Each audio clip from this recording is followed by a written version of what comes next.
Turn on your volume, turn on your volume. Welcome to eVision Live with Dr. Alexandra Kleeberg and Dietrich Busaka. Welcome in your healthy, happy, fulfilled life. Our today's topic is values and tools for self-healing, for potential development, for social development, for communities, and with a special subtopic of responsibility.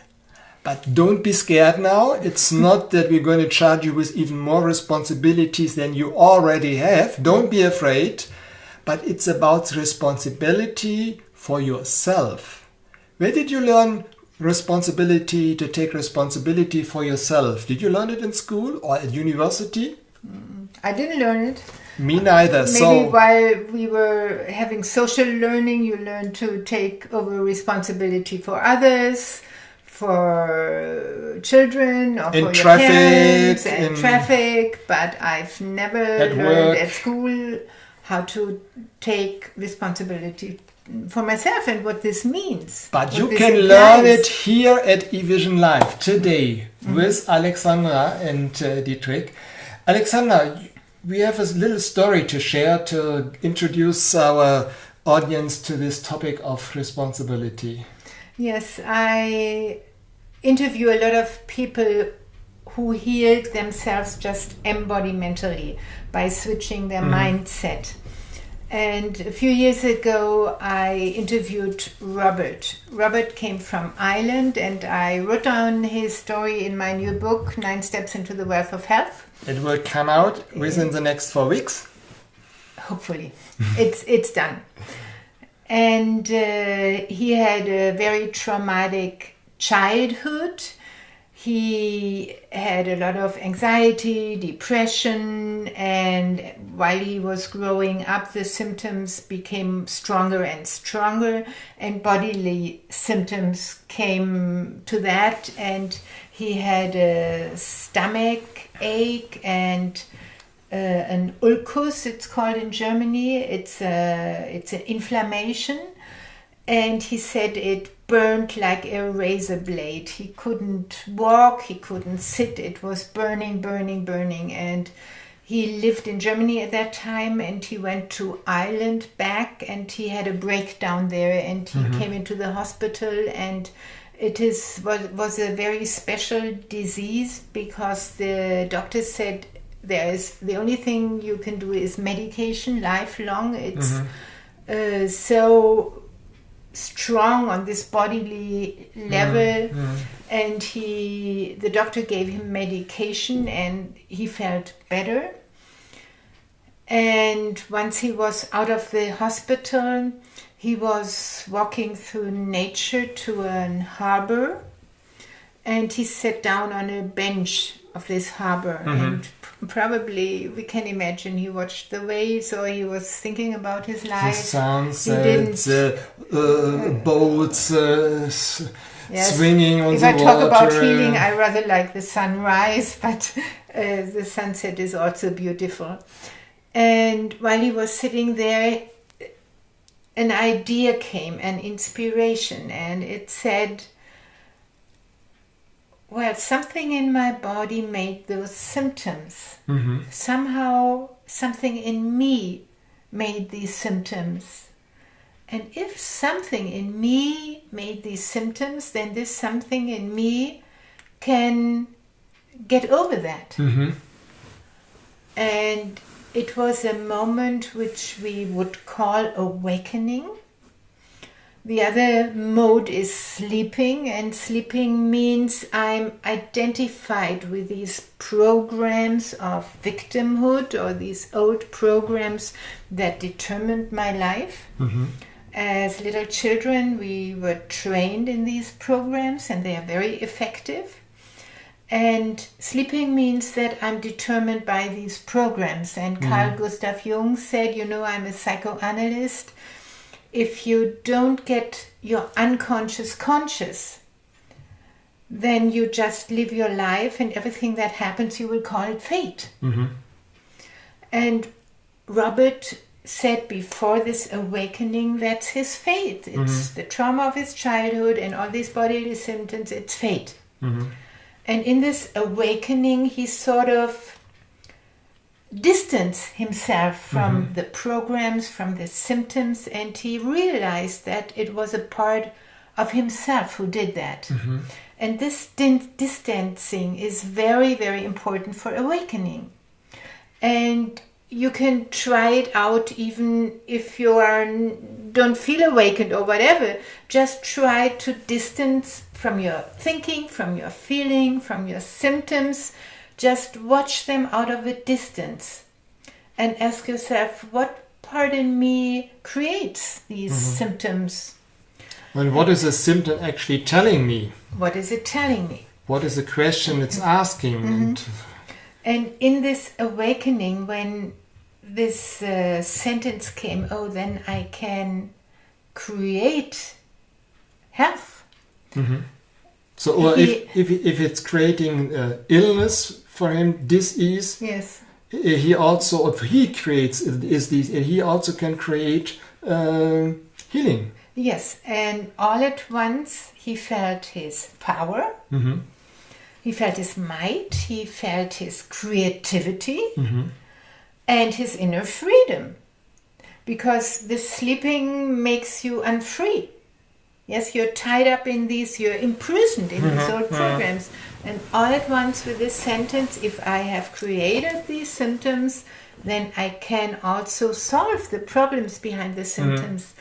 And he was cheerful when he woke up out of this awakening. He felt might, he felt power, he felt freedom, and he took action. He created a plan how to get out of this mess. He started to meditate, to walk in nature, to read certain books, and all of a sudden his life transformed. So that's the magic when we realize that we're not dependent on these old programs, when we feel our power and we come back into our responsibility. And science proves that. Science proves that every inner image we have, like if you see an image of something sad, then immediately it affects your body system, your breathing, your heartbeat, your hormone status, your muscle tonus. If you see a terrifying picture, the body starts to produce adrenaline. Actually, I like the image, the body is like a kaleidoscope. And however you turn it, with every inner picture you sort of turn it, you have a different structure. You have a different biology or biochemistry in your body. So science proves that. And Robert found a way to change his inner pictures from these old programs to the new programs he wanted to reach, he wanted to incorporate. So this was an awakening moment for him, but how can we get there? Yes, I told you, the first thing is to write down which inner programs guide your life. I have to be nice, I have to be friendly, I have to be perfect, I have to be successful or whatever. We will show the interview with Tim in a few weeks, and his old motto was, I have to be successful. And you write down all these unconscious belief systems, or the belief systems that guide your life, that guide your behavior, that guide your thinking, that guide your relationships. And then you put them in a column, and you take another column, and you question them. I have to be successful, and you write down maybe the opposite, not as a negative, but I have to be playful. Don't put in not successful, because exactly. the unconscious doesn't understand the no. So I have to be playful. I have to be friendly. I have to be honest. I have to be perfect. Oh, I have to be complete, or I have to be all sorts of different things, or whatever. So just get aware of your belief systems that guide your life and question them. and get in touch with the power to create something new out of them. And then train this something new. Just find a strategy how to bring the new belief systems into your life. Automatisms aren't wrong. It's good to have automatisms that help you heal, that help you relax. Healthy automatisms Healthy are good. automatism. So find your structure to healthy automatism. I can be playful, I can be joyful, I'm honest, or whatever. And one of my suggestions for values, for belief system is I take 100% responsibility for everything that happens in my body. And from that on, that happens in my relationships, that happens in my life.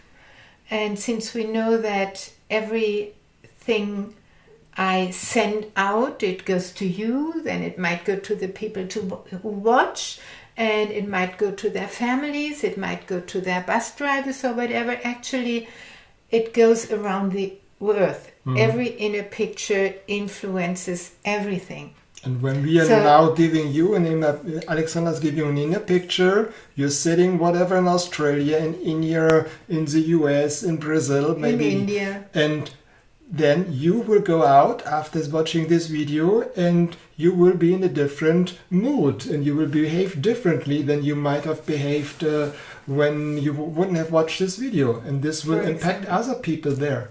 So this really goes around the world, what we are doing here. Yes, it goes around the world. And the symbol of this archetype of awakening, how I call it. So please write down where you're watching from. We're really curious about this, where these inner pictures all go to. Please write them down. Yes. Write down where you're watching from. I call this the archetype of awakening. So if you're a Jungian, don't worry, Carl Gustav Jung didn't write about it. It's an archetype, I think, that wasn't that present in his lifetime. We have awakened people throughout history, but maybe one person in a century.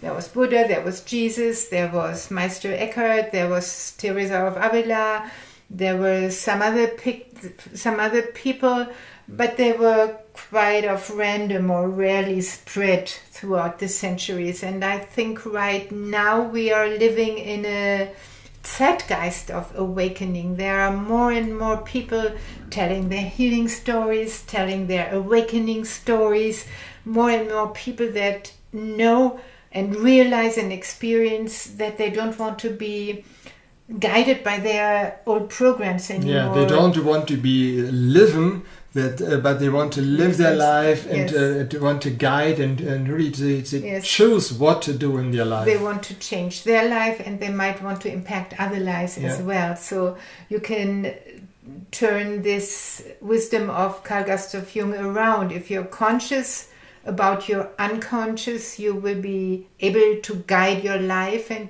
you will be the king or queen of this kingdom of your 60 billion cells. So the symbol of awakening for me is the crown. And throughout history, the crown was given to just some people, the kings, the queens, the kaisers, the dukes or whatever, and they were taken away from normal people. And I think it's good to take the symbols of power back.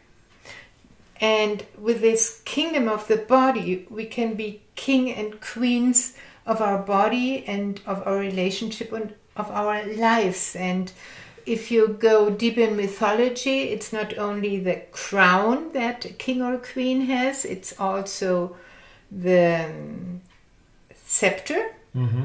I call it the wand. The wand. Yes, it's the symbol of creativity we have. And it's the earth. So often you see kings and queens with a crown, with a scepter, and with a ball, which is the earth. And that's a very, very strong archetypical embodiment for power, for dignity, for freedom, for creativity. And for this, what I said, that everything I do affects the whole earth. My want can change everything within me, around me, and around the world. So Robert, he took, well, responsibility of his life, of his health, and actually healed himself. Do you have other examples where people took responsibilities and just by shifting their mindset, by awakening, healed themselves? Yes, I have a very, very impressive example. And please watch and stay till the end, because Alexandra will still give us a very, very beautiful exercise, imaginary voyage on how to get into your own power and take over your responsibility. Yes.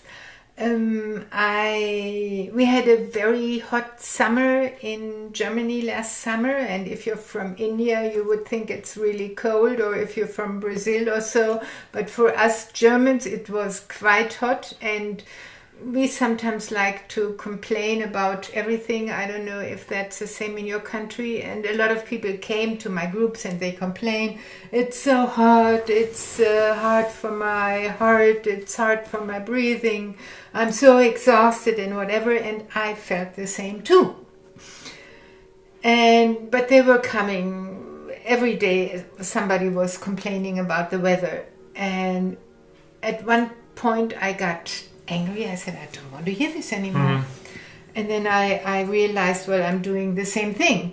And I said, no, I don't want to feel like that. I want this summer to be great. I want it to be beautiful. All in the winter, when there's snow, when there's rain, we are complaining about the cold and the rain and whatever. I want to enjoy this hot, beautiful summer.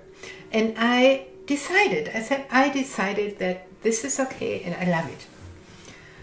And I told this, of course, in my groups, because I felt better with this decision. My body reacted differently. I had the feeling, oh, this is nice, this is beautiful, I like it, I love it. And I told it in the group, and there was one woman, let's call her Lisa. She had a migraine for 30 years, and it was a neurological proved migraine. A lot of diagnosis in Germany is migraine, and it's headaches. But this was a really proven migraine for 30 years. And she said, she listened to that and her eyes got really open. And she said, can I do it with my migraine as well? Can I decide not to have it? And I said, of course, you can decide not to have it. Oh, then I want to decide not to have migraine anymore. And there was just this blink of an eye when she realized that she could get out of it. She was so programmed into this migraine, we can say she was sleeping in this migraine. And this example made her wake up and distance herself from the symptoms and from this mindset. And she really got it, and she distanced and she reflected it from outside. And she experienced, oh, I don't want to have it anymore. She decided anew. And that was a year ago. And she never, ever had migraine anymore. Not anymore. And she had it 30 years, 3-4 times a month. It's gone. So before the migraine was commanding her, now she is commanding her life herself. Yes, and she so took this over was a responsibility. little of awakening where she got conscious that it is a choice. And she got conscious that there is something you can do to get symptoms and to get rid of symptoms. So I really, really like this story. It's a very strong lady. She had more successes after that. And she's my example that you really can, a decision is like a cut, right? You cut off the old program. And you take over the responsibility, and you choose what you want. You can choose, I don't want to have a migraine. Yes. And after that, she had a lot of creative other healing successes. I will tell about more of them in another interview. Beautiful. So let's get to the exercise we want to do together. Yes. So please you stay for this couple of 3. It's a short minutes. exercise. It's one to bring you back into your power your might, your creativity, your dignity, your strength. So please close your eyes. I will do as like. Breathe in and out through your heart. That's the place, that's the center of your authenticity and all your love.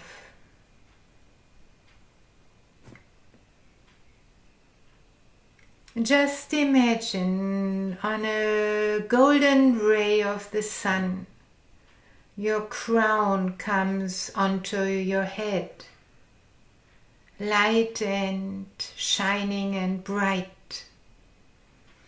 And the whole spine grows a little taller, swinging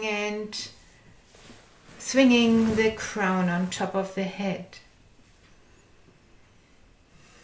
And feel your uprightness, and with that your dignity.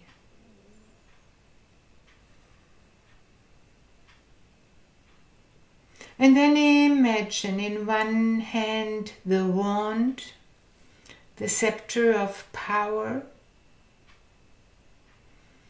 and in the other hand lies the planet Earth.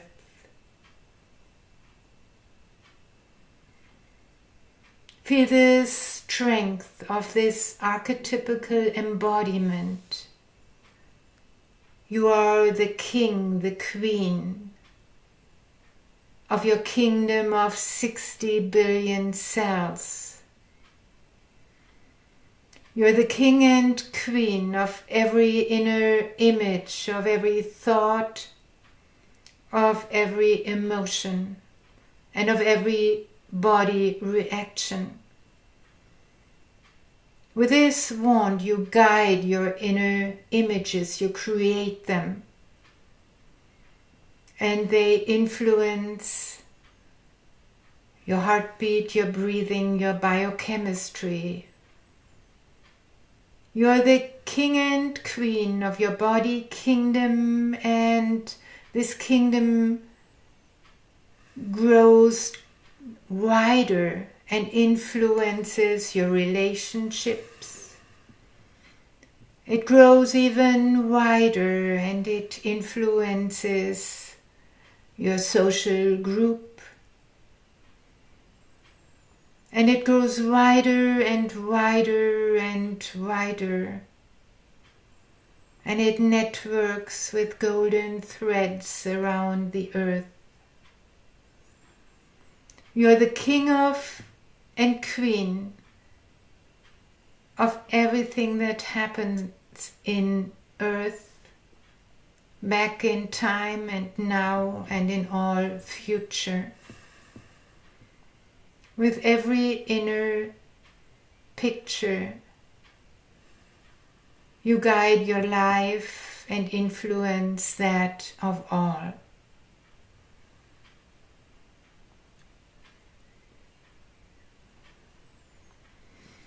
So that's a small archetypical embodiment you can try out, you can experience. Maybe you deepen it with a mantra, I'm responsibility for my life, I'm queen or king of my life. And you can also embody it while going on this earth, while breathing. You can embody it with your heartbeat in a rhythmic way. So just remember, you are the king and queen of your life. Mm-hmm. Beautiful. What a beautiful exercise, Alexandra. Thank you so much. So I hope you enjoyed it. And please leave your comments below, your takeaways. And this is an exercise I think you can practice daily. Yes. And anytime, any moment, if you're Bring feeling in down, alignment with your get power. down and yes, very beautiful. Okay. Thank you so much. Thank you so much for watching. And please come again next week. Turn on your volume and watch eVision live. And thank you so much. Open your heart and start.